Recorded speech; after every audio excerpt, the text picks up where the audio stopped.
Simba walikuwa wamefanya maandalizi ya msingi sana, na nilikuwepo mazoezini kule mara mbili zote ambazo walifanya mazoezi pale.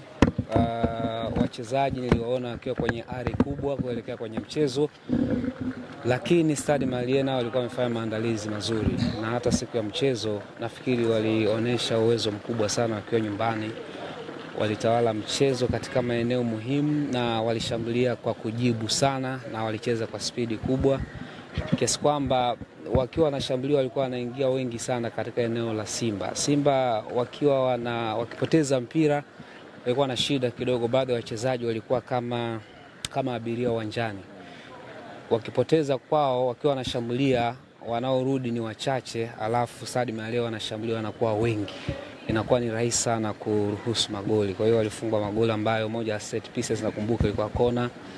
Jamaa alitoka kwenye engo ya kwanza aka swipe mpira kama anaitafuta engo ya pili akafanikiwa.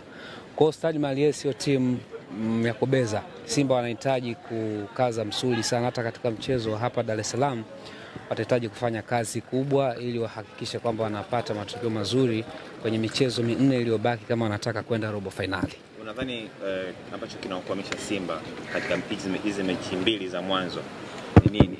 Fighting spirit ama ni kocha ama manager Pantev? Nimezungumza na manager mkuu Dimitri Pantev na Selemani Matola kwa nyakati tofauti.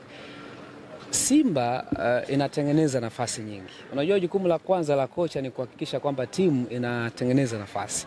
Kama timu inatengeneza nafasi, maana yake kocha yuko sahihi. Wachezaji kama wafungi ni tatizo, kwa sababu mwalimu hawezi kufundisha kuweka mpira wavuni. Tazama nafasi kama Elie Mpanzu, labda unataka mwalimu afanye nini? Kuna nafasi kama Joshua Mtale anapaisha kwenye sita kabisa, unataka mwalimu afanye nini?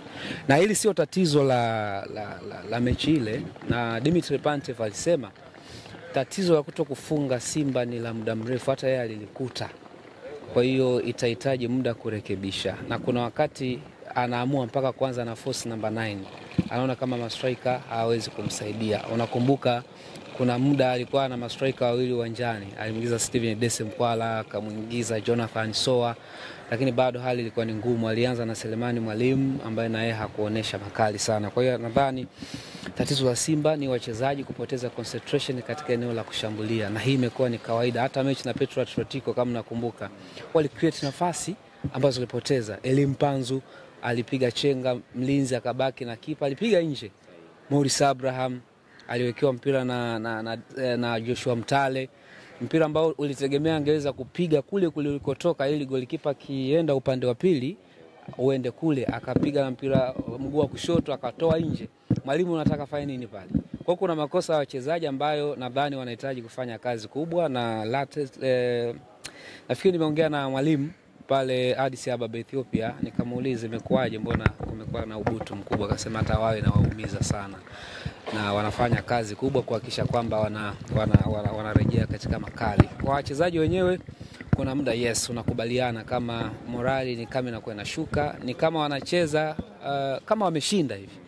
Huoni ile ya kupambana mwanzo mwisho. Tofauti kubwa ya Simba na Yanga iko hapo. Ukiwatazama Yanga waliocheza na JS Kabylie, unaona wana fight dakika ya kwanza mpaka mwisho, ni timu inatafuta kitu. Yanga na AS FAR Rabat pale Zanzibar, nafikiri Jadu likuwepo. Ilikuwa ni mechi ngumu, lakini walipush to the maximum mpaka wanapata matokeo. Na hii jihad ya Yanga inawafanya wanafanikia kwenye mazingira magumu sana. Lakini wachezaji wa Simba kuna muda unawaona ni kama wamerelax uwanjani, you don't see them pushing, kiasi kwamba wana shauku ile hamu ya kutaka kupata kitu. Hata wakienda kurusha wako relax, wakipoteza mpira kuna watu wa abiria uwanjani warudi kukava nafasi. Lakini Yanga wanaweza kashambulia, wakipoteza wanarudi kama nyuki, wote wa mbele wale wanapenda press juu akisha kuchukua mpira tena. Lakini Simba utaona wanashambulia, wakisharudi wanarudi wale viungo na walinzi. Kuna watu kama 3-4 mbele kule wanatembea. Sasa mpira hawezi kuwa hivyo. Kwa hiyo wanahitaji kuimprove mazoezini, wanahitaji kuongeza morali, wanahitaji kuongeza fighting spirit kwao. Umekuwa mara kadhaa ukitangaza mechi za Simba, lakini katika nyakati ngumu ambazo wengi wamekatia tamaa na inafanikiwa. Kwa Simba hii unaona waongeze wapi ili angalau nyakati hiyo itokee kufanya yale ambayo haiwezekani yakawezekana tena? Cha kwanza nafikiri wachezaji wanahitaji kujiboresha sana. Wajua wanapigania badge ya klabu kubwa. Klabu namba 5 kwa ubora Afrika. Simba kuishia hatua ya makundi ni fedhea kwa kiwango ambacho amekionyesha miaka ya karibuni. So Simba standard yao imekuwa ni robo finali. Wanapambana kuitafuta nusu finali katika Champions League. Huku kwenye kombe la shirikisho wameshacheza finali, wamepoteza na RS Berkane. So wanahitaji wajue kwamba Simba ni klabu kubwa. Lakini kwa Dimitri Pantev nafikiri pia ana kazi ya kufanya, kutengeneza morali kwa wachezaji na kutengeneza setup ya timu ambayo itamsaidia yeye kuhakikisha kwamba anatumia nafasi ambazo wanazipata, kwa sababu creating chances bila kuscore ni kazi bure. Zamani wanasema kazi bure ndo kama hizo.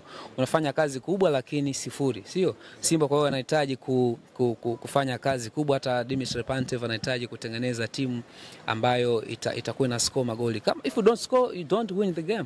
Uwezi ukashinda bila kutokufunga magoli. Kwa hiyo lazima ufunge. Kwa hiyo lazima wafunge, lazima wawe na spirit, lakini ni wakati mgumu sana kwa. However, iliwahi kutokea 2022-23 walipoteza na Raja mara 2. Wakaja wakashinda home and away na Vipers, wakadraw na Horoya ugenini, wakaja wakashinda wakatoa kipigo kikubwa sana Benjamin Mkapa. Nafikiri magoli 7-0, wakaenda robo final. Lakini nyakati zile sio sasa hivi. Wale Stade Malien, Esperance de Tunis, Petro Atletico, my brother, ni hard kweli kweli kuwapiga wale. Kwa hiyo Simba mbaya sana kwenda ugenini tena. Ikisha resume CAF Champions League anakwenda kucheza na Esperance de Tunis. Uliona ile power aliyokuwa nayo dhidi ya Stade Malien. Malien walitoa suluhu, lakini ndani kama walivua viatu. Ilikuwa ni kazi ngumu sana. Kwa hiyo mnyama atakuwa na mechi ngumu sana na Waarabu pale ugenini Tunisia. Assalamu alaikum.